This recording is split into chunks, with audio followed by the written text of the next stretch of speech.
Merci d'être venus si nombreux ce soir. C'est vraiment, ça fait vraiment chaud au cœur. Cela montre bien l'importance d'avoir fait cette liste Bordeaux en lutte. Je suis Evelyne Sarantès-Descubes, je suis numéro 2 sur la liste et je travaille chez TBM, donc les transports urbains, et je viens de Bordeaux Debout et de la France Insoumise.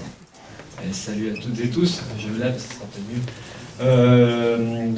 Quelques mots pour présenter la liste, même si vous en avez entendu parler un peu dans les médias ces derniers jours, on a cette chance-là.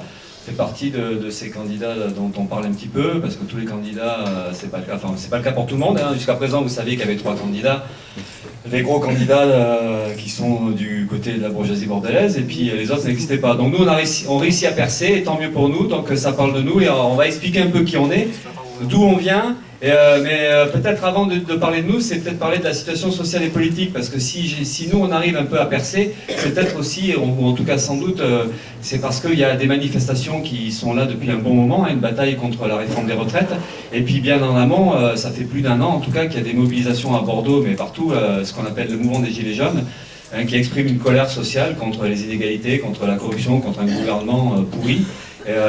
C'est pas la nouveauté, un gouvernement pourri, mais enfin celui-là il en rajoute des tonnes quand même.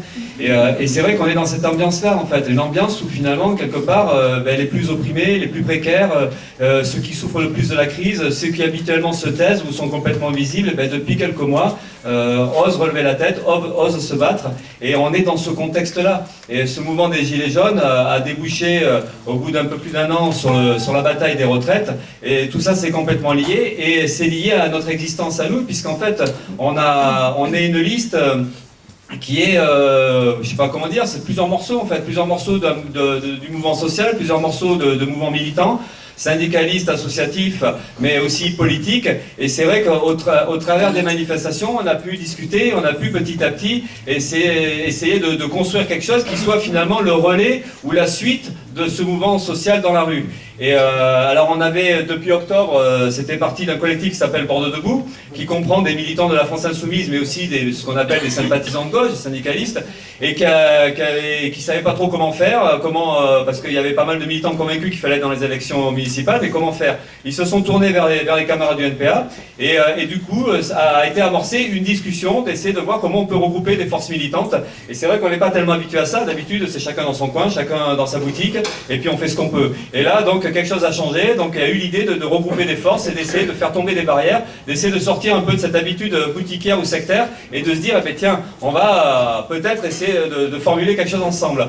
Et on a quand même bien été aidé par les manifestations, parce qu'encore une fois, le fait de se rencontrer, le fait de discuter à travers les manifestations, les actions de blocage, c'est vrai qu'on s'est dit, c'est pas possible qu'on passe à côté ce coup-ci, et d'arriver à être vraiment ensemble et à porter la parole, pas de la gauche en tant que telle finalement, mais la parole d'une colère sociale, d'un camp social qui est opprimé, qui est écrasé, et donc d'essayer de dire, voilà, on est là, et finalement de rentrer dans un jeu électoral qui est biaisé d'avance, un jeu électoral où finalement c'est toujours les mêmes, les plus riches, hein, les plus réactionnaires, les plus conservateurs, les plus libéraux qui ont la parole. Donc on s'est dit, on va rentrer dans ce jeu-là, on va y aller avec nos forces, avec nos moyens, avec nos compétences, avec ce qu'on est. Donc là vous avez un peu les gueules, hein, l'extrait des gueules qu'on a, c'est un échantillon. Alors vous avez remarqué, il n'y a pas beaucoup de cravates, pas beaucoup de costards, encore que ça c'est finalement un peu secondaire, hein, mais socialement on n'a rien à voir avec des directeurs d'entreprise, avec des hauts cadres et tout ça, et puis on n'a pas les mêmes salaires non plus.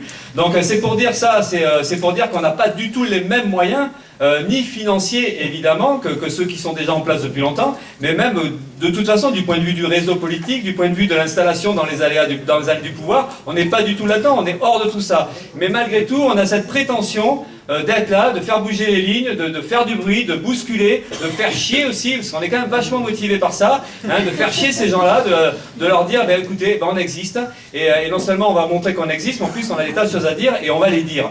Donc c'est un peu tout ça aussi, la dynamique qu'on arrive à mettre en place, ou en tout cas on espère, et encore une fois, c'est complètement lié à une situation sociale qui est très particulière, Et c'est vrai que quand on voit, maintenant on allume la télé, alors on sort un peu des municipales de Bordeaux, mais on allume la télé, on voit quoi, Castaner, je sais pas si vous avez vu, enfin c'est toujours ces mêmes qui justifient la répression policière, on voit sur les retraites tous ces gens qui disent mais oui mais c'est normal, il va falloir travailler plus longtemps, puis on voit toute cette série de propagande ultralibérale, mais derrière cette propagande ultralibérale il y a la violence de la répression, ça on le voit dans les manifs, mais il y a une violence sociale de cette domination de classe qui a l'arrogance et la prétention de dire nous ce qu'on doit faire, donc de nous apprendre à nous taire parce qu'ils nous tapent dessus dans les manifs, donc rentrons à la maison, mais nous taire globalement sur tous les projets politiques en disant nous on n'y comprend rien à l'économie, on a juste à se taire. Et on retrouve le même problème dans les élections municipales, parce que là donc du coup je sais pas si vous avez vu, il y a des sondages qui sont plutôt pas mal pour nous, même ça nous donne le vertige, on n'est pas tellement habitué à ça, enfin moi surtout, les 1% passés à 11, là c'est limite flippant. Et on retrouve le même problème parce que maintenant qu'on est à 9, 10, 11 et qu'on dit tiens, il pourrait du coup être au second tour, parce que pour être au second tour, il faut 10%, et nous on veut absolument être au second tour. Pourquoi? Parce qu'on veut des élus, on veut pas juste être là pendant 1 mois et demi à faire du bruit puis après disparaître, on veut être là pendant les 6 ans qui viennent. Donc là on est potentiellement sur un second tour, et la question de tous les médias aujourd'hui, c'est est-ce qu'on va rester au second tour? Ben voyons, on est assez con pour ça, on va faire 10%, on va se barrer. Mais ça dénote aussi ce mépris social qu'il y a, c'est-à-dire qu'en fait, déjà on pose un problème en existant, mais si en plus on est au second tour, est-ce que c'est vraiment notre place au second tour? Est-ce qu'on est vraiment capable de gérer une ville? Est-ce qu'on est vraiment capable d'être là? Et donc du coup, c'est ces problèmes-là qui sont posés. Donc nous, on a envie de dire et d'affirmer que non seulement notre liste, elle sera au second tour si elle a fait les 10 points qu'il faut, eh ben, elle le mérite, elle y restera, et on ne sera pas du tout embêté à perturber le jeu qu'il y a, et on ne sera pas, désolé pour s'il y en a qui pensent que Urmic c'est un mec chouette qu'il faut qu'il soit élu, mais nous on n'est pas embêtés, si jamais on fait prendre le risque à la défaite d'Urmic, on se sentira pas responsable. Nous on a un camp à défendre, on a une idée à défendre, un programme à défendre, et on va aller au bout. Si on fait 10% ou plus, on sera au second tour, et si on peut avoir des élus, on y sera, parce qu'on va mener la bataille, nous la liste, mais en lien avec aussi la population bordelaise, c'est ça qu'on voudrait arriver à construire, essayer de faire des liens étroits entre des élus au Parlement bordelais, et puis le milieu associatif, le milieu militant, les habitants dans les quartiers, de voir comment on peut agir, comment on peut relayer les revendications, comment on peut dire, voilà, il y a ce problème-là, comment on peut le faire avancer. Il y aura tout ce boulot-là à faire, parce qu'on est anticapitaliste, parce qu'on a envie de dégommer cette société-là, ce système-là qui est profondément injuste, mais en même temps, il y aura des batailles à mener concrètement sur les problèmes quotidiens des gens, avec question de logement, question de transport, enfin voilà, après il y a des camarades qui vont détailler un peu les axes du programme, mais c'est ça qu'on veut faire. Et donc il va falloir arriver à construire quelque chose de très étroit avec la population, et nous-mêmes, de toute façon on est élus, il y en a qui veulent faire croire ça, vous avez vu, c'est moi Florian, Cazenave, si je suis élu, la belle ville bordelaise, vous allez voir, ça sera encore mieux. Nous on dit pas ça, parce qu'on sait que c'est pas à nous la différence, en fait. Si on est élu, on pourra apporter des choses, on pourra dire des choses, mais ce qui va compter, c'est la mobilisation de la population, dans les quartiers, partout. Et on sait que notre force réelle, ça sera celle-là, ça sera comment, partout, ça puisse intervenir, discuter, et puis imposer à un moment donné des choix qui vont dans le sens de répondre aux besoins de la population, que ce soit des besoins sociaux ou la question écologique. Donc on a tout ça. Donc c'est pour ça qu'on a un projet à long terme, on a cette prétention-là, cette ambition-là, et on espère bien aller le plus loin possible, faire le plus de bruit possible, et puis effectivement obtenir cette place au second tour. Donc là on a des invités, des militantes associatifs du quartier du Grand Parc. Donc avant de discuter de notre programme, de ce qu'on a envie de mettre en avant, on va justement donner une illustration de ce que ça veut dire aujourd'hui se battre dans un quartier, se battre dans une ville pour faire respecter un droit social, un droit culturel, enfin tous les droits possibles pour la population. Donc Béatrice et Corinne, je ne sais pas, ou si Myriam, tu prends la parole avant. Myriam, voilà. Bonsoir, je m'appelle Myriam, moi je suis numéro fort sur la liste. J'espère que je ne serai pas forcément élu parce que j'ai trop de boulot, mais bref. Si jamais on a des élus, on compte sur vous pour bosser tous avec nous parce qu'on ne va pas s'en sortir sinon. Donc je suis artiste, je suis aussi membre du CLAP, je suis porte-parole du CLAP, Collectif contre les abus policiers. Je suis membre aussi de l'association Droit au logement, le DAL. Pour vous situer un petit peu mon parcours, ça fait 25 ans à peu près que je milite sur Bordeaux, dans différentes associations et collectifs. Et ce soir, c'était important pour nous de vous présenter l'association qui s'appelle plus Grand Parc Pistoletto maintenant, qui s'appelle Grand Parc Pistoletto. Pour vous dire pourquoi, pour nous, c'est important que cette association soit présente ce soir. Il se trouve que moi, j'ai rencontré cette association il y a maintenant 4 ans. En tant qu'artiste, il m'avait proposé de venir faire un concert de soutien pour leur association. Et c'est comme ça que j'ai rencontré cette association qui est de quartier, qui est du Grand Parc. et le chantier qu'elle avait ouvert au niveau de la salle des fêtes, que vous connaissez si vous habitez dans le quartier, qui est resté, comme vous le savez, très longtemps fermé. Il se trouve que cette association, elle va vous expliquer en détail ce qu'elle a fait, mais avait tout un projet autour de cette salle des fêtes, un projet de quartier qui émanait d'associations de quartier, de gens de quartier, d'artistes de quartier, pour faire revivre ce lieu symbolique de la culture bordelaise. Pourquoi pour nous cette association est emblématique de ce qu'on peut porter comme projet au sein de notre programme? Ce qui nous paraît important, c'est comment la gouvernance de la ville va s'organiser. On peut dire plein de choses, on peut avoir plein de projets, mais si c'est toujours les mêmes qui décident, ben on aura toujours les mêmes sortes de projets et cette ville finira par ressembler à ce qu'elle ressemble actuellement, c'est-à-dire une ville gentrifiée, qui n'est pas faite pour les habitants d'origine, je dirais les autochtones, et qui petit à petit est remplacée par une population plus riche, ce qu'on appelle la gentrification. Cette association avait un projet de quartier qui émanait d'un espèce de conseil de quartier quelque part, et il a été retoqué, ou en tout cas lourdement amendé par la mairie. À l'inverse de ce qu'on veut faire nous, c'est-à-dire avoir des conseils de quartier qui soient puissants, qui aient un pouvoir décisionnel réel et des budgets réels. Voilà, pour qu'ils puissent décider, les gens dans leur quartier, de ce qu'ils veulent, comme voulait le faire l'association Pistolito. Puis j'arrête de parler parce que sinon je vais faire comme Philippe et plus personne ne peut en parler. Bonsoir à toutes et à tous. J'habite le quartier Grand Parc depuis 14 ans. Je me suis impliquée quand j'ai entendu qu'il y avait cette salle des fêtes qui était fermée pendant 25 ans et qu'il y avait une mobilisation de la part des habitants du quartier. Et donc, il disait que ça suffisait que cette salle des fêtes soit fermée. Donc, à l'initiative des habitants et soutenue par le Centre social et culturel Grand Parc en 2011, il y a eu des cartes postales qui ont été faites à l'effigie de la salle des fêtes. Et la question était, qu'en faites-vous? Il y a eu à peu près 1000 cartes qui ont été réalisées et on a eu à peu près 700 réponses. Genre, urgent, une salle des fêtes accessible à tous les habitants du quartier Nord avec une petite participation pour fêtes familiales, anniversaires, mariages, et spectacles, théâtre, cinéma, musique. Soit un espace ouvert à toutes les cultures, un lieu de liberté d'expression. Ada et Patricia. Je ne vais pas toutes vous les dire, il y en a 700, hein, n'est-ce pas? Voilà. Mais bon, ça résume un peu la mobilisation, l'envie, plus que l'envie, vraiment, que ce quartier Grand Parc populaire, qu'il faut défendre ces quartiers populaires. Il y a une richesse incroyable. Moi, je suis à la retraite depuis 2 ans et je fais aussi du bénévolat au Centre social et culturel. Pendant les 7 années, nous avons eu des réunions, on s'appelait le collectif SDF, voilà, qui veut dire salle des fêtes. Voilà. Donc, c'était vraiment,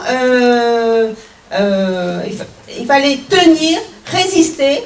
Nous avons eu aussi une construction, nous avons proposé les clés de la réouverture de la salle des fêtes. Et la mairie a pris quand même 90% de nos idées. Comme quoi, la réflexion côté mairie de ce côté-là a été en carence. Voilà. Ensuite, nous avons fait des temps forts, des événements dans le quartier. Et progressivement, nous avons donc avancé dans ce projet parce qu'on souhaitait que ce soit un lieu convivial, comme l'a dit ce couple-là, festif, pluridisciplinaire, et en même temps qu'il y ait une possibilité que les fêtes de famille. Donc nous avons aussi proposé une gouvernance partagée. La mairie ne l'a pas accepté. La gouvernance partagée, c'est-à-dire que les habitants aient une part décisionnaire dans la programmation. Voilà. Et la mairie ne l'a pas accepté. Comme les fêtes de famille, la mairie ne l'a pas accepté. La mairie a ses raisons, mais je trouve fort dommage. Voilà. Donc, il y a le centre social et culturel dans les week-ends où il y a des fêtes de famille. Heureusement qu'il est là aussi. Et puis après, nous avons fait aussi des feuilles de chou. Je vous montre la première feuille de chou qu'on a faite. Et la dernière, parce qu'après, on s'est mobilisé pour autre chose. Voilà. C'était la danse populaire, la danse savante. Il y a des artistes aussi dans le quartier. Voilà. Et donc, maintenant, la salle des fêtes est ouverte. Il y a aussi une manifestation qui est faite par, pour et avec les habitants qui s'appelle Grand Parc en Seine. Et nous avions programmé une manifestation festive la veille de l'ouverture de la salle des fêtes. Et nous avions aussi, puisqu'on était devenu une association collégiale, il n'y a pas de président, il n'y a pas de secrétaire, tout ça, c'est un bureau collégial. Voilà. Donc il y a des collèges d'artistes, collèges structures historiques, qui sont le centre social et culturel, le centre d'animation, bibliothèque et d'autres structures. Désolée, je ne me souviens plus de tout. Et puis, voilà, donc cette association a proposé pour l'inauguration, tête d'affiche, tête de pioche. Nous avons eu des réunions. Non, tout ce qu'on proposait, ça n'engendrait pas de difficultés, puisque l'expression quand même artistique est essentielle. Surtout que notre objet de l'association, c'est les pratiques et valeurs d'éducation populaire pour développer des projets individuels et collectifs. Au dernier moment, la mairie a refusé parce que Myriam Eckert est une persona non grata pour la mairie de Bordeaux. Moi, je ne suis pas du quartier. Je suis arrivée dans l'association Pistoletto parce que je participais à une association des petits tréteaux qui est très active aussi sur le quartier en théâtre. Et je faisais de la vidéo, je fais de la vidéo. Et donc, du coup, moi, j'ai participé à faire un vidéo-trottoir des habitants pour savoir, oui, qu'est-ce que vous voulez voir dans la salle des fêtes? Est-ce que vous participeriez éventuellement à la gouvernance? Bref, plein de questions. Et ça a alimenté, du coup, après les réunions, ça a aussi permis d'avoir des traces vidéo de ce que voulaient vraiment les gens. Bon, premier point. Je voudrais aussi vous rappeler, parce qu'on ne vous l'a pas dit, mais on ne parle pas là au nom du collectif. On parle en notre nom à nous, parce que pour parler au nom du collectif, il aurait fallu qu'on s'y prenne avant, qu'on se réunisse en collégial et qu'on demande à tout le monde si on pouvait le faire. Or, on n'a pas eu le temps. Donc là, c'est des témoignages de personnes qui ont œuvré à l'intérieur. Voilà, je voulais mettre ça bien au clair avec vous. Ensuite, alors sur l'inauguration de la salle, il se trouve que dans nos statuts, on a l'éducation populaire. Donc, on voulait faire un débat mouvant, on voulait faire aussi du théâtre forum et inviter Myriam, parce que Myriam, elle nous avait soutenus. Donc pour nous, il y avait du sens à ce qu'elle soit là pour l'inauguration pour notre programmation, pour l'inauguration de la salle des fêtes. Et on nous a dit, non, c'est festif, nous on veut une fête festive, tout ça et tout. Donc du coup, on a lu nos statuts, on s'est dit, bon, mais si on accepte, on est déjà en désaccord avec nos statuts. Et en plus, on ne peut pas accepter ça, et on a vécu ça, notamment les artistes, comme de la censure en fait. Parce que c'était notre programme à nous. Et la mairie disait, bah non, celui-là non, celle-là non, enfin bon, c'était pas possible pour nous. Donc on a refusé de participer officiellement à l'inauguration de la salle pour laquelle on avait œuvré, pour laquelle l'association avait œuvré. Donc c'était... oui, c'est ça, donc c'était dur ça a été délicat à prendre comme décision, mais ça a été unanime, hein. On pouvait pas... On s'est dit, si on accepte, on ne sera plus jamais crédible. Autant, tant pis. En plus, on n'avait rien à perdre, en fait. Bon, donc, on avait tout à gagner à refuser. Donc, voilà. On a participé via, quand même, des assos de quartier dans lesquels on participe. On fait de la danse avec une artiste à côté. Donc, on y a quand même participé, mais pas officiellement.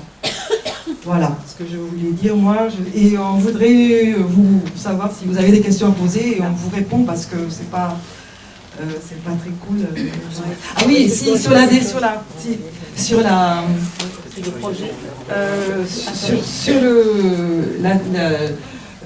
où on voulait être vraiment partie prenante des décisions de programmation dans la salle des fêtes. Donc il y a un comité des fêtes dans cette salle. Et nous, on a une voix. Il y a Dominique Datt qui est de la bibliothèque qui a une voix. Et ce comité des fêtes, il s'est réuni, je crois, une seule fois, deux fois, et depuis plus rien. Donc on se demande maintenant où il est, quoi. Voilà. Et on avait fait aussi un projet brasserie, parce que la brasserie, les habitants, dans le vidéo-trottoir, les habitants demandaient, enfin disaient, il n'y a plus d'endroit pour se boire. À l'époque, il y avait encore Mohamed qui avait son KFC, et donc où on pouvait boire un café, un soda, les gens pouvaient encore se retrouver. Il n'est plus là, donc il n'y a vraiment plus rien. Et c'était une demande des habitants d'avoir un endroit où se retrouver. Donc la brasserie, c'était super important, mais pas tel que l'avait prévu la mairie, avec un loyer exorbitant. Mais on a quand même fait un projet avec Local Attitude, qui est l'épicerie solidaire qui est à Counor. Et il a été retoqué le projet. Mais nous, on s'est dit, ouais, ça serait super, une épicerie solidaire. On peut faire de la cuisine avec, et puis ouvrir toute la journée. Et aussi animer des discussions. On complétait ça par l'association Grand Parc Pistolito, c'est-à-dire le bistrot. Voilà, ça faisait bistrot. Les temps où il n'y aurait pas le service, parce qu'il y avait une épicerie, il y avait une brasserie, c'était vraiment c'était un projet pertinent. Nous étions bien ancrés dans le quartier et ça a été refusé parce qu'une association, c'est pas une holding, voilà. Et donc le lieu est vacant depuis 3 ans. La brasserie. Voilà, le lieu de brasserie qui fait partie de la salle des fêtes est vacant. Voilà. Et le ciné-club, on peut parler de... Alors là-dedans, on peut parler.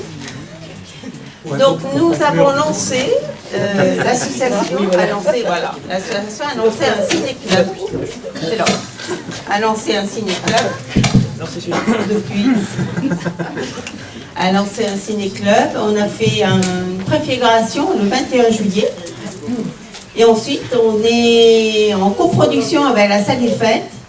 Et on réalise un ciné-club un dimanche après-midi par mois. Et l'intérêt du ciné-club, il y a l'auteur, le réalisateur, tous les équipes pour réaliser un film, c'est aussi important. Il n'y a qu'à voir ce qui se passe au niveau de Radio France. C'est vraiment dégueulasse, voilà, parce qu'on numérise de plus en plus, donc les véritables métiers disparaissent. Et pour revenir au ciné-club, après, c'est favoriser l'expression, la parole. Donc des habitants. C'était une demande des habitants. C'était une demande des habitants et les films sont choisis par les habitants.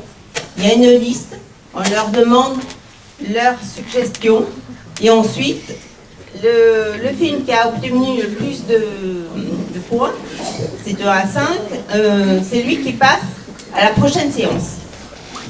Voilà. Merci. Oui, les applaudir. Sur le sujet Grand Parc Pistolito, il y a eu plusieurs choses qui ont été choquantes. Donc ce travail de 7 ans mené par une association de quartier qui a été balayée par la mairie de Revers de Manche après moult négociations, des séries de réunions où on faisait croire finalement à cette association, oui, vous inquiétez pas, votre projet nous intéresse, en fait on vous pique vos idées mais vous partagez surtout pas la gouvernance. Ça déjà c'était extrêmement choquant. La censure était extrêmement choquante. Mais le jour de l'inauguration, ils ont poussé le bouchon. C'est qu'ils ont fait la propagande pour l'ouverture de cette salle des fêtes seulement 2 jours ou 2-3 jours avant dans le quartier. Si bien que les gens du quartier pensaient que l'inauguration de la salle des fêtes, c'était open bar, la salle serait ouverte, et puis comme on habite dans le quartier que c'est notre salle des fêtes, et on va pouvoir voir ce qui se passe. Or en fait, il fallait prendre des places sur internet, et si tu n'avais pas de billet, tu rentrais pas. Donc ce qui s'est passé, comme on avait invité le milieu rock de Bordeaux, les rockers bordelais, qui venaient faire leur concert, finalement, qu'est-ce qu'on avait déboulé au Grand Parc? Une population qui n'est pas du tout du quartier, alors après ça reste ouvert à tout le monde, bien sûr, ils ne sont pas des sauvages ici, ils acceptent les gens, hein. Mais quand même... On a toujours dit que la fabrique était locale et extra-locale. Voilà. Nous l'avons toujours dit, les habitants. Au final, on avait les gens du quartier qui étaient devant le parvis de la salle des fêtes, pendant que le reste de Bordeaux venait assister au concert dans cette salle des fêtes, qui manquait cruellement des gens du Grand Parc.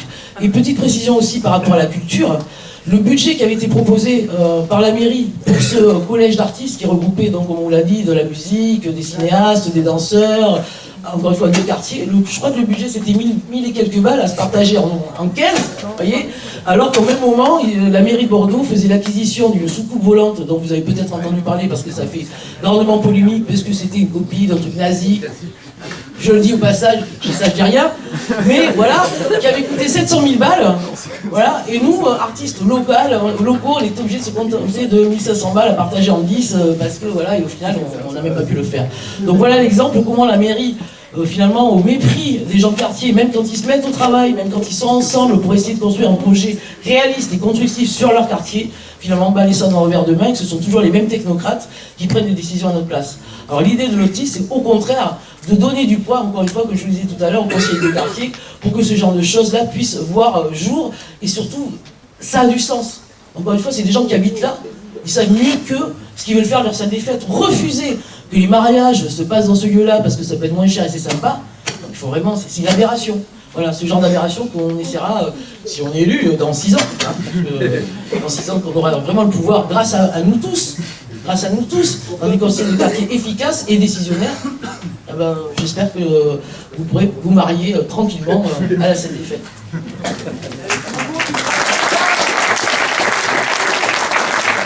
Merci à vous pour votre intervention.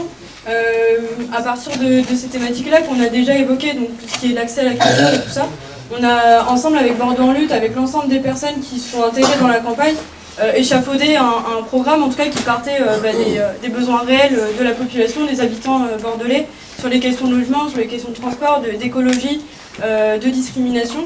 Et donc on a essayé de faire en sorte de ranger au maximum les priorités en tout cas qui émanaient des militants qui étaient avec nous, qu'on avait croisés dans les manifestations, mais qui étaient aussi dans des luttes plus anciennes, telles que les Gilets jaunes ou même les syndiqués depuis très longtemps dans leurs entreprises ou pour leurs droits tout simplement.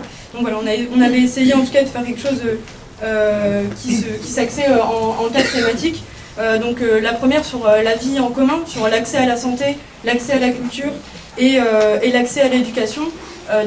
Pour parler de la gestion des écoles, de la gestion de l'accès à la santé, et parler de services publics et parler justement aussi de comment la mairie elle a participé au fait qu'on n'ait plus le pouvoir sur ces secteurs-là et qu'aujourd'hui on en pâtit. On voit aujourd'hui les hôpitaux qui croulent sous des patients et qui n'ont plus en fait les effectifs dans leur personnel pour pouvoir nous accueillir, des parkings qui sont payants, tout ça. En tout cas, voilà, on a essayé en tout cas sur la santé, sur l'éducation et sur la culture de reparler d'un réel droit des habitants de pouvoir gérer en tout cas ces 3 points-là.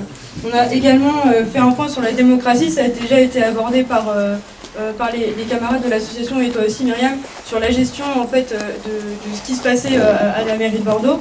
Aujourd'hui, les habitants, on a, à part pouvoir participer au budget participatif qu'on nous propose chaque année tous les 6 ans pour les élections municipales, on n'a pas vraiment de poids pour faire changer en fait les ordres du jour des conseils municipaux.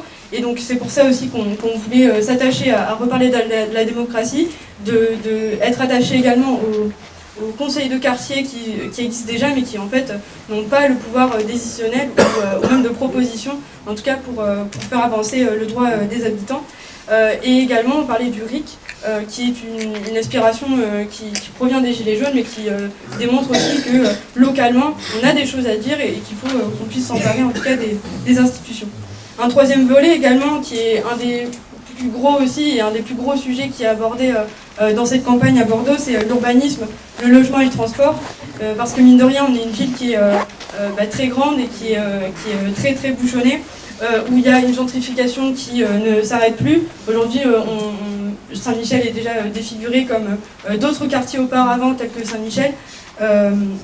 Donc voilà, on voulait aussi en parler, on parlait des transports également, donc tout ce qui est les questions de régie aussi des services publics. On doit aujourd'hui pouvoir faire en sorte de rendre gratuits les transports pour tout le monde parce que c'est des propositions qui ont déjà été appliquées dans d'autres mairies et qui ont porté les fruits et qui sont en fait une proposition écologique et sociale. Donc c'est aussi un des gros points qui va faire cliver en tout cas notre liste avec l'ensemble des autres qui sont candidates à la mairie de Bordeaux, puisque en fait on sera intransigeant sur ça et également sur la question du logement, puisqu'aujourd'hui il y a encore énormément de personnes qui sont sans domicile fixe, des migrants qui sont jetés à la rue et qui n'ont aucun moyen de se loger parce que et la mairie et la préfecture ne leur donnent aucun moyen pour avoir des accès au moins un toit, à l'eau et à la propreté. Et donc voilà, nous on voulait parler de réquisition réelle des logements vacants parce que sur Bordeaux et sur la métropole, ça représente un nombre qui est complètement hallucinant, qui avoisine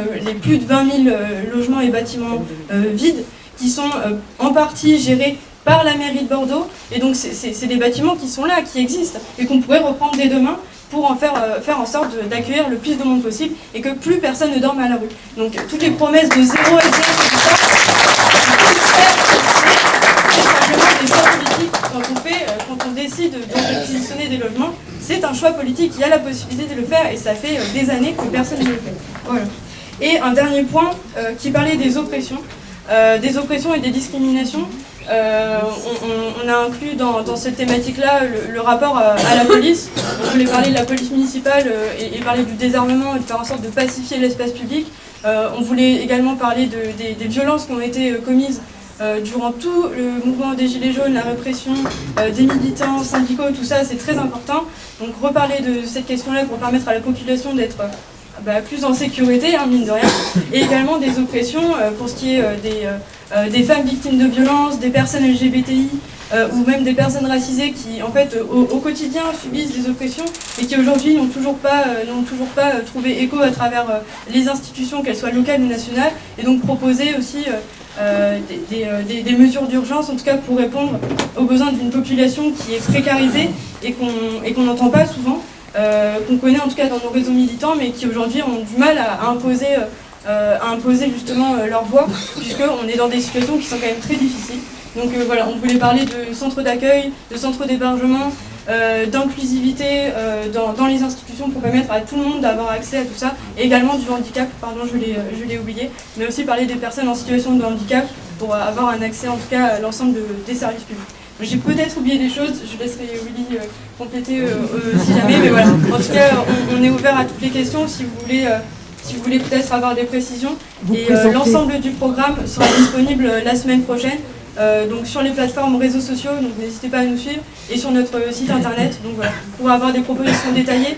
Il y a des personnes qui, au sein de Bordeaux en lutte, soit travaillent, soit sont des militants sur des thématiques et donc connaissent extrêmement bien les sujets. Moi, je ne connais pas tous les sujets par exemple, mais en tout cas qui ont permis de proposer des solutions à travers notre grille d'analyse qui est anticapitaliste et qui est écologique également. Parce que là, vous allez me dire, ah, vous n'avez pas parlé d'écologie, mais l'écologie est entièrement déclinée dans l'ensemble de ces points, parce que c'est pas vrai qu'on va mettre de l'écologie du vert partout, mais par contre c'est quelque chose à prendre en compte dans l'ensemble des propositions, que ce soit sur le logement, sur les droits des personnes discriminées, sur le transport, enfin voilà, tout ça est lié, et donc on en a fait un programme et on a fait en sorte que ce soit le mieux possible. Voilà. Ça va être très dur pour moi de faire une intervention sur le programme après cette intervention parce qu'elle était assez complète en fait. Je vais juste revenir sur deux choses. La première en fait c'est pour reprendre un petit peu la question de la place dans la société de toutes et tous. En fait nous on part d'un constat qui est de la nécessité pour nous d'exister. D'exister pour nous dans cette élection, mais en fait d'exister de manière générale dans la vie. C'est-à-dire que toute la construction du programme, toute la construction même de la liste et de notre candidature, elle se fait sur un constat qui est clair, c'est qu'on nous refuse le droit d'exister et de vivre dans la vie, de la naissance à la mort. C'est-à-dire qu'à l'école, on nous refuse d'exister, à la crèche même, on nous refuse d'exister, puisqu'en réalité, si vous n'avez pas les moyens de payer une assistante maternelle, eh bien en réalité, vous allez devoir vous occuper vous-même de votre enfant parce qu'il n'y a plus de place en crèche. Donc ça veut dire quoi? Ça veut dire que c'est les femmes qui vont s'y coller encore une fois, et c'est les femmes qui vont morfler encore une fois, tout le long de leur carrière, etc. On sait très bien que ça se passe comme ça. Ensuite, il y a l'école, il y a la question des écoles privées, et puis il y a la question des moyens dans les écoles. C'est-à-dire qu'encore une fois, on nous refuse d'exister, parce qu'en réalité, si vous êtes issu de milieux populaires, vous êtes dans une école mais qui n'a pas de moyens, donc vous en chiez. Et puis ensuite, il y a le travail. Le travail, là, c'est l'endroit où vous êtes subordonné à votre patron. Ouais, c'est normal, c'est lui qui possède l'outil de production, donc tu fermes bien ta gueule, et puis pour un certain salaire, tu fais le taf qu'on te demande, et puis surtout, tu n'existes pas. Et puis après, il y a la mort. Enfin, avant la mort, quand même, il y a la retraite. Bon, la retraite, voilà, on va en parler. Et il y a les maisons de retraite. Les maisons de retraite qui sont un scandale humain ignoble en France, et y compris à Bordeaux. Et c'est donc en fait la question de la place des personnes âgées dans la société. Alors ça, on est stupéfait là-dessus parce que tous les autres candidats s'appuient sur cet électorat-là. C'est-à-dire que globalement, ils s'appuient sur un électorat qu'ils espèrent suffisamment réac pour voter pour eux. Mais en même temps, ils les méprisent totalement. C'est-à-dire que la question de savoir comment on va s'occuper des personnes âgées, alors qu'on sait très bien que l'évolution démographique fait qu'il y a de plus en plus de personnes âgées dont il faut s'en occuper. Alors ça, bien sûr, ils savent le dire pour nous sucrer les retraites. Par contre, pour mettre des maisons de retraite publiques où chacune et chacun pourra vivre, ça on s'en branle, silence radio. Et donc, toutes ces problématiques-là, c'est exister du début à la fin de sa vie. Nous, c'est à ces urgences-là qu'on veut répondre. C'est aussi exister quand on est SDF ou quand on est migrant à Bordeaux. Quand on est SDF à Bordeaux, il n'y a aucun arrêté préfectoral ni aucun arrêté municipal qui interdit les dispositifs anti-SDF. C'est un simple papier à faire pour interdire que les banques, en face de leur trottoir, mettent des petits plots pour éviter que les gens s'assoient ou se couchent la nuit. Un simple petit papier à faire. Et ça, personne ne le fait. Ensuite, il y a la question aussi, pour être très pragmatique, à Bordeaux cet été, il y avait des centaines de personnes qui ne pouvaient pas se nourrir et qui étaient nourries grâce à l'aide de collectifs, d'associations, d'individus, de syndicats. Par exemple, je crois que la CNT c'est particulièrement impliquée là-dedans. Si vous ne connaissez pas la CNT, c'est un syndicat anarchiste. Ce sont des organisations anarchistes qui se sont occupées de s'organiser pour nourrir la population. À côté de ça, la mairie n'a rien fait. C'est-à-dire qu'on nous raconte que, nous, c'est ce qu'on nous dit tout le temps, si on laisse des organisations comme vous, machin, ça va être l'anarchie, le chaos, etc. Et à côté de ça, il y a des organisations, en fait, d'individus qui mettent en place des moyens simples, juste pour avoir des moyens de subsistance, à savoir de se nourrir. Et il y a la question aussi, bien sûr, de dormir, avec la réquisition des logements et des bâtiments vides. C'est-à-dire que, pareil, à Bordeaux, il y a énormément de logements vides et de bâtiments vides, énormément de gens à la rue. Peut-être qu'on pourrait faire la connexion à un moment. Nous, c'est ce qu'on revendique. Et il y a aussi un problème de licenciement. On ne va pas forcément revenir très longuement sur le cas de forme, mais c'en est un. Il y a énormément de licenciements. Alors, qu'est-ce qu'on fait par rapport à ça? On ouvre un truc à la cité numérique, là, vous savez, vers Gigi Bosque, et puis on crée des startups. Nous, c'est pas du tout, en fait, notre projet de société. Donc nous, par exemple, par rapport à ça, on propose la réquisition des moyens de production et des entreprises qui licencient. Pour nous, c'est aussi simple que ça. Donc pour chacun et chacune trouve sa place dans la société, il faut mettre des moyens forts en place et pas simplement faire de l'arbitraire systématiquement sur la population, mais à un moment donné répartir les ressources. Et pour conclure là-dessus, pourquoi ces choses toutes simples en fait se sont pas mises en place pendant des décennies? Tout simplement parce que ça les concerne pas. C'est-à-dire que celles et ceux qui sont élus depuis des décennies, à Bordeaux en particulier, ça les concerne pas ce problème-là. Pour les enfants, il n'y a pas de problème, il y a l'argent. Pour l'adolescence, il n'y a pas de problème, on paye l'école. Puis pour les personnes âgées, c'est pas grave. Pour papa, maman, je paye la maison de retraite de luxe, même je peux payer 6 000 € par mois, j'en ai rien à foutre, j'ai l'argent. Donc ces problèmes-là ne concernent pas ces gens-là. Donc nous, ce qu'on appelle, l'appel qu'on fait, ce qu'on dit aux gens, c'est arrêtez de voter en fait pour eux. Arrêtez de voter pour des bourgeois, vos patrons s'en occupent, c'est bon. Arrêtez de voter pour eux. Votez pour des gens qui vous représentent et qui surtout ont pour ambition d'arrêter de penser à votre place et de faire à votre place. Parce que, voilà, je conclue là-dessus, juste, notre ambition c'est de donner le pouvoir à la population. C'est-à-dire d'avoir un pouvoir qui est par et pour la population et certainement pas de l'accaparer et ensuite de décider arbitrairement de qu'est-ce qui est bon ou pas pour la population. Voilà.